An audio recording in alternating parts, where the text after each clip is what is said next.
plenary session of Pan-Meteor Convention kick-started today in Silchar, Assam. The two-day-long event is organized by Assam Manipuri Progressive Front, and several Manipuris from across the globe are taking part. A one-day temporary Mau market is being put up today at Sagolban Bijoy Govinda Mamang Laikai, Imphal.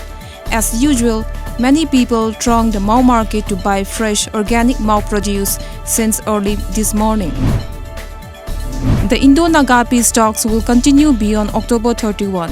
As per reports, NSC and IM Army Chief Anthony Shimre has confirmed that the deadline has been extended after yesterday's crucial talk with the Indian government. The Dimapur Commissioner of Police has banned the bursting of crackers in Dimapur district. As per reports, the ban is imposed with immediate effect in view of the prevailing situation in Nagaland. The Commissioner of Police also appealed the public to cooperate in this regard.